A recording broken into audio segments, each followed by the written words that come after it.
तो विद्यार्थी चैनल पर हार्दिक स्वागत है। इस टॉपिक में हम इंडिया के जीके के उन प्रश्नों को देखेंगे जो बार बार प्रतियोगी परीक्षाओं में पूछे जाते हैं। इसमें कुल 50 एमसीक्यू प्रश्न हैं जो विभिन्न परीक्षाओं में पूछे जा चुके हैं। तो आइए बिना रुके हम इसे शुरू करते हैं। जो बच्चे इस चैनल पर नए हों चैनल को सब्सक्राइब कर लें। पहला आपका प्रश्न है, वह प्राचीन नाम है जिससे पटना नगर को जाना जाता था। सही ऑप्शन होगा पाटलिपुत्र। समुद्र की गहराई मापने के लिए किस उपकरण का उपयोग किया जाता है? समुद्र की गहराई मापने के लिए फायदोमीटर नामक उपकरण का उपयोग किया जाता है। किस दर्पण का दृष्टि क्षेत्र सबसे बड़ा होता है? किस दर्पण का दृष्टि क्षेत्र सबसे बड़ा होता है? उत्तल दर्पण का। वंदे मातरम गीत के लेखक कौन थे? वंदे मातरम गीत के लेखक कौन थे? बंकिम चंद्र चटर्जी। कौन सा भारतीय स्वतंत्र भारत का पहला गवर्नर जनरल था? स्वतंत्र भारत का प्रथम गवर्नर जनरल राजगोपालाचारी थे। सर्वप्रथम किसने कहा कि स्वतंत्रता मेरा जन्मसिद्ध अधिकार है? सही ऑप्शन होगा बाल गंगाधर तिलक। मोहनजोदड़ो को किस एक नाम से भी जाना जाता है? मोहनजोदड़ो को माउंट ऑफ डेड के नाम से भी जाना जाता है। इस प्रश्न को आप लोग अच्छे से ध्यान से पढ़ लीजिए। सबसे छोटी लंबाई की माप क्या है? सबसे छोटी लंबाई की माप क्या है? फर्मी-मीटर। कार्य करने की क्षमता को क्या कहा जाता है? कार्य करने की क्षमता को ऊर्जा कहा जाता है। राज्यसभा को अस्थाई सदन क्यों कहा जाता है? राज्यसभा को अस्थाई सदन क्यों कहा जाता है? क्योंकि इसे कभी भी भंग नहीं किया जा सकता। भारत की सबसे प्राचीन सभ्यता कौन सी है? भारत की सबसे प्राचीन सभ्यता सिंधु घाटी की सभ्यता है। भारत में कब पहली बार राष्ट्रीय आपातकाल घोषित किया गया था? यह भी प्रश्न वेरी इंपॉर्टेंट है। 1962 में पहली बार भारत में राष्ट्रीय आपातकाल घोषित किया गया था। भारत के संविधान को कब अंगीकृत किया गया था? यह चीज़ भारतीय संविधान की प्रस्तावना में लिखा गया है 26 नवंबर 1949 को। प्रसिद्ध ग्रंथ अर्थशास्त्र किसने लिखा था? प्रसिद्ध ग्रंथ अर्थशास्त्र किसने लिखा था? कौटिल्य ने।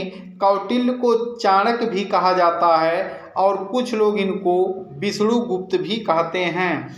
यदि राष्ट्रपति का पद खाली है तो उसे कितने अवधि के अंदर भरना आवश्यक है? 6 माह के अंदर। भारतीय संविधान का कौन सा अनुच्छेद जम्मू कश्मीर राज्य को विशेष दर्जा देता था?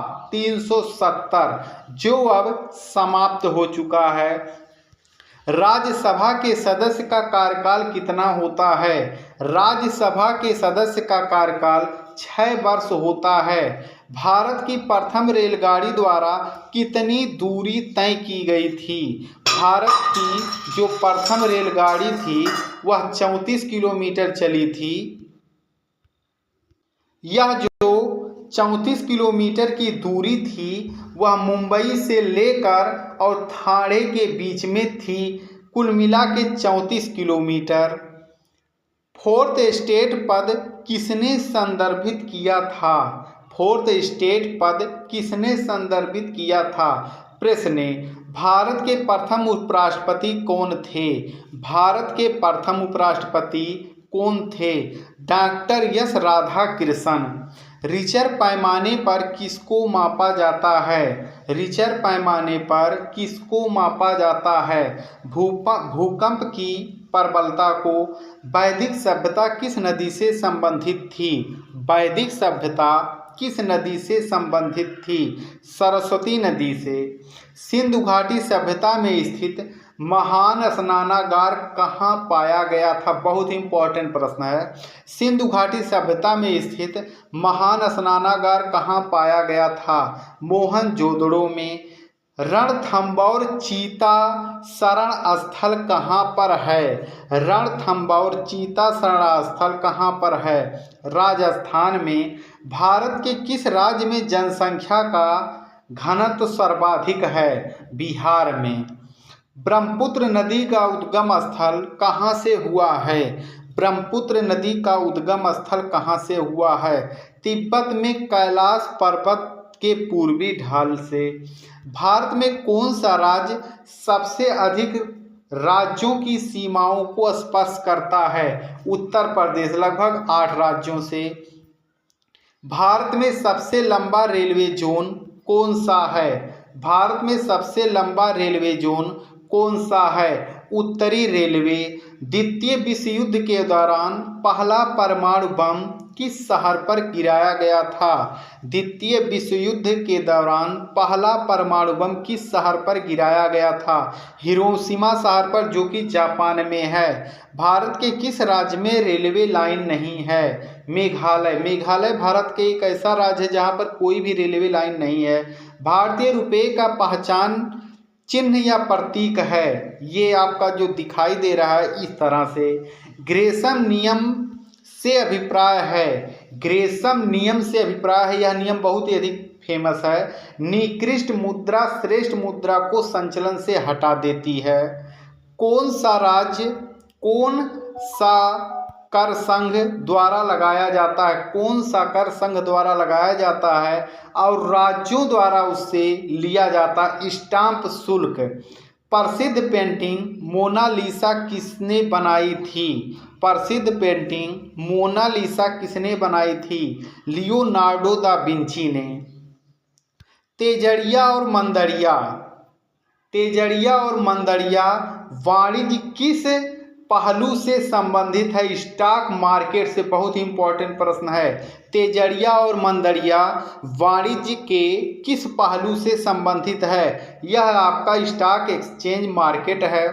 कौन सा कर ऐसा है जिससे कीमत में वृद्धि नहीं होती? आयकर। यह एक ऐसा कर है जिसकी कीमत में वृद्धि नहीं होती। प्रथम विश्व युद्ध किस वर्ष शुरू हुआ था? प्रथम विश्व युद्ध 1914 में शुरू हुआ था। निफ्टी निम्नलिखित में से किससे संबंधित है? निफ्टी निम्नलिखित में से किससे संबंधित है? NSE सूचकांक है। विश्व स्वर्ण परिषद की रिपोर्ट के अनुसार कौन सा देश स्वर्ण का सबसे बड़ा आयातक है? भारत। सबसे अधिक आयात सोने का भारत में ही होता है। 1858 का कौन सा अधिनियम ईस्ट इंडिया कंपनी से ब्रिटिश काउन को सत्ता हस्तांतरित करता है? Government of India act 1858। Bharat के लौह पुरुष किसे कहा जाता है? भारत का लौह पुरुष किसे कहा जाता है? सरदार वल्लभ भाई पटेल को। हल्दी घाटी युद्ध में वीरता के लिए किस राजपूत शासक को याद किया जाता है? महाराणा प्रताप को। संयुक्त राष्ट्र संघ में हिंदी में पहला भाषण किसने दिया था? संयुक्त राष्ट्र संघ में हिंदी का पहला भाषण भारत के पूर्व प्रधानमंत्री अटल बिहारी वाजपेयी ने दिया था। विधवा पुनर्विवाह संघ की स्थापना किस समाज सुधारक ने की थी? ईश्वर चंद्र विद्यासागर ने। ब्रह्म समाज की स्थापना किसने की? ब्रह्म समाज की स्थापना किसने की? राजा राम मोहन राय ने। 1857 के विद्रोह के दौरान झांसी की रानी कौन थीं? रानी लक्ष्मीबाई। महिलाओं के लिए समानता को प्रोत्साहित करने के लिए संयुक्त राष्ट्र संघ की एजेंसी कौन सी है? UN woman. UN यह बहुत ही अधिक फेमस है, जो विश्व में साहसिक कार्यों के लिए महिलाओं को दिया जाता है। जय हिंद का नारा किसने दिया था? जय हिंद का नारा सुभाष चंद्र बोस ने दिया था। भारत की नाइटिंगेल, बहुत ही इंपॉर्टेंट प्रश्न है। भारत की नाइटिंगेल किस समाज सुधारक को कहा जाता था? सरोजिनी नायडू को भारत की नाइटिंगेल के नाम से भी जाना जाता है। संयुक्त राष्ट्र सुरक्षा परिषद में वीटो पावर वाली अस्थायी सदस्य वे कौन कौन से देश हैं? संयुक्त राज्य अमेरिका, चीन, रूस, फ्रांस और यूनाइटेड किंगडम। बिना इनके सहयोग से संयुक्त राष्ट्र सुरक्षा परिषद में किसी को भी वीटो पावर नहीं मिलती है। तो जितने भी प्रश्न अच्छे से आप तैयार कर लें। आप सभी विद्यार्थियों का वीडियो देखने के लिए धन्यवाद।